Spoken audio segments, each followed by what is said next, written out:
hari igihe wizera ko ibyo urimo upanga bizacamo nk'uko bitekereza ndetse ukumva aribwo ubuzima bugiye kumera neza kurushaho, nyuma ukabona uko wabitekerezaga siko bigenze, umutima ukaremererwa ukumva atari wowe kubera ko ibyo watekerezaga bitagenze nk'uko wabitekerezaga.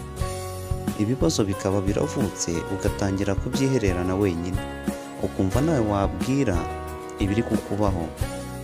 Niba usumbirijwe n'ibibazo wabigenza gute? Niba ukunda umuntu ukaba ufite ibibazo bikugarije ntukabyihererane wenyine cyangwa ngo umubeshye ko ntabihari, mu by'ukuri muri wowe urimo gushira.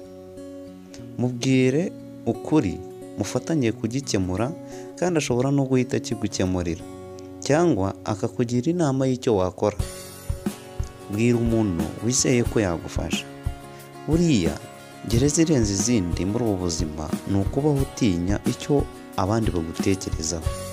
Wakumva ntawe wabwira ibyawe kugeza ubwo utabasha gukora ibigufitiye inyungu zawe, biturutse ku kwiheba guterwa n'ibyo wapangaga bitakunze. Gira uwo wizera, umubwire ibikubangamiye cyangwa ibikugoye agufashe.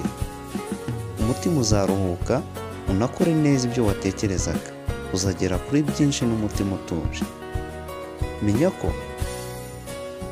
Menya ko ingorane duhura nazo nizo zitugira abo turi bo. Uko umeze uko bituruka ku byakubayeho mu hahise.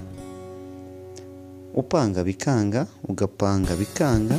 Reba mu hahise hawe icyo wabashaga gukora bikanga, ugakomeza ukagerageza bikanga.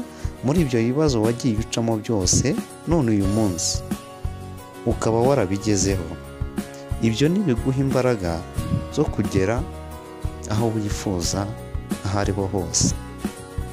Njye ndi Dusengumuremyi Emmanuel, ndagushimira ko wemeye kuntega amatwi kugera muri uyu munota, kandi nkusaba gukora subscribe niba ari bwo bwa mbere, kandi warakoze subscribe warakoze cyane. Kandi mwese Imana ibane namwe, ibahe ibyo mwifuza byose. Murakoze.